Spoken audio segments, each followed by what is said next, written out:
C'est quand même, un parcours du combattant, les problèmes cardiaques.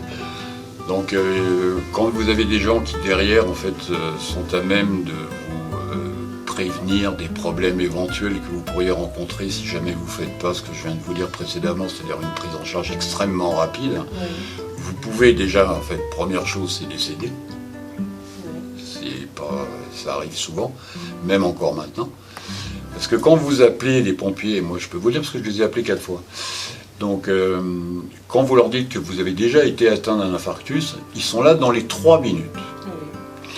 Et ils vous emmènent, alors pas forcément à l'hôpital de votre choix, mais l'hôpital le plus proche pour que le chemin soit le plus rapide et que la prise en charge soit immédiate. C'est ce qui permet en fait aux patients de survivre à cette intervention et à ce problème et à un peu cette catastrophe cardiaque qui arrive malheureusement aujourd'hui à énormément de personnes. J'ai une question un peu bête, je ne sais pas s'il est judicieux de vous la poser. J'aimerais savoir si vous n'avez pas la nostalgie entre votre vie d'avant et votre vie de maintenant. Excusez-moi. Alors, je vais vous dire, mademoiselle, il est évident que la vie d'avant était quand même bien meilleure. Aujourd'hui, je suis, entre guillemets, handicapé par cette maladie.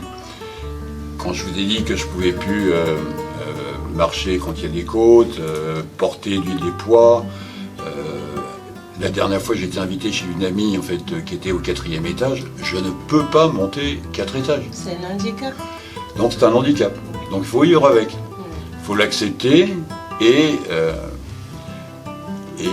digérer, si vous voulez, en fait, cette maladie, quoi.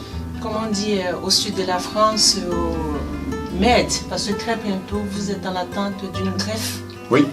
Bon, nous vous souhaitons, on ne dit pas bonne chance, au sud de la France on dit MED, et on espère que tout se passera dans le meilleur des cas. Bah, écoutez, je suis le premier concerné et je vous remercie en fait de votre compréhension parce qu'il est vrai en fait que l'année 2025 sera un véritable tournant dans ma vie, quoi. Nous le souhaitons également et on espère bien que l'association Stop Mort Subite sera vous accompagner dans toutes vos démarches et sera toujours présent au quotidien pour vous apporter la joie de vivre que vous avez.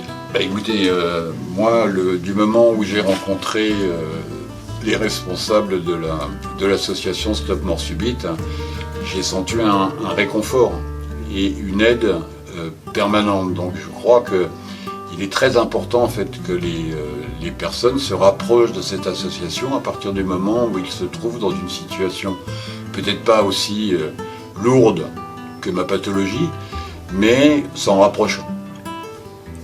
Je suis ravie de faire votre connaissance et je vous remercie du temps que vous m'avez accordé pour ce bref interview. Mais je vous en prie, tout le plaisir fut pour moi. Et je vous souhaite beaucoup de bonheur sur la suite de vos activités. Merci beaucoup et Gardez puis longue vie à votre association, quoi. Je vous remercie. Gardez toujours ce sourire que vous avez et cette bonne humeur. Eh bien écoutez. Et j'espère vous voir très bientôt en bonne forme avec un nouveau cœur. Je pense que l'année 2025 sera l'année de la récupération. Nous le souhaitons également. Merci à vous.